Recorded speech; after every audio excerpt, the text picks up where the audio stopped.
औज़ुबिल्लाहिमिनश्शैतानिर्रजीम बिस्मिल्लाहिर्रहमानिर्रहीम। दोस्तों, आज MPA जहांगीर साहब का एक बयान देखने में आया कि उन्होंने कहा कि PTI हुकूमत ने करप्शन की करप्ट तरीन हुकूमत है PTI की हुकूमत। मैं समझता हूँ इस पे कम अज़ कम किसी अक्ल वाले आदमी को या एक मुहब्बे वतन छाछी को या पाकिस्तानी को तो इसकी बात में यकीन ना आया होगा, क्योंकि पूरा शहर जानता है, पूरा शहर जानता है कि करप्शन की बुनियाद बाकायदा जिस तरह एक मकान की एरा रख के बुनियाद रखी जाती है, उसकी बुनियाद कंक्रीट के और सरिये के जरिए किसने रखी थी? अदरों में और तहसील अदरों में, बल्कि पूरे छच में। तो मैं समझता हूँ सबको पता है पटवारियों से पैसे कौन लेता रहा है, तहसीलों से पैसे कौन लेता रहा है, नौकरियां कौन बेचता रहा है, वीडियो किन की वायरल होती रही हैं, पैसे कौन लेता रहा है। तो आज बड़ा अफसोस होता है, लेकिन साथ हंसी भी आती है कि ऐसे लोग करप्शन पर भाषण दे रहे हैं और खान साहब को करप्ट तरीन हुकूमत कह रहे हैं। दूसरी बात इन्होंने कही कि साउथ पासपोर्ट की इज्जत नहीं है।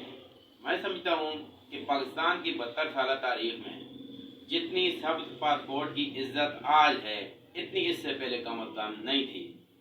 वो जो डंगर मंडेला था पाकिस्तान के वज़ीर आज़म साहब का, वो 50 के करीब जब ममालिक इकट्ठे होते थे सऊदी अरब में, तो वो आखिरी लाइन पे खड़ा होता था, उसको ना कोई पूछता था ना वो कोई बात करता था।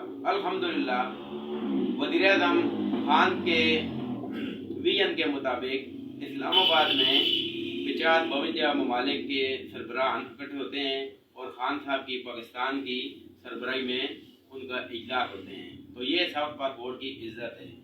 पूरी दुनिया में आज पाकिस्तानियों को ओवरसीज़ को कम अज़ कम इज्जत की निगाह से देखा जा रहा है, और आज उन्हें खान साहब ने अपना वादा पूरा कर दिया, उन्हें वोट का जवाब दे दिया और इससे आपकी चीखें निकल रही हैं। तो मैं इसी बात पे बस अपनी बात ख़त्म करूँगा कि कम अज़ कम खानदादा साहब, आप कुछ कहने से पहले सोच दिया करें, या जो आपके वो हैं साथ सेक्रेटरी वगैरह या जो आपने वो रखे हुए हैं जो इंतहाई बदतमीज़ी पे उतरते हैं आपकी सोशल मीडिया टीम के लड़के, तो कम अज़ कम उनसे एक वो पूछ दिया करें कि क्या मैं बात ठीक कर रहा हूँ या गलत।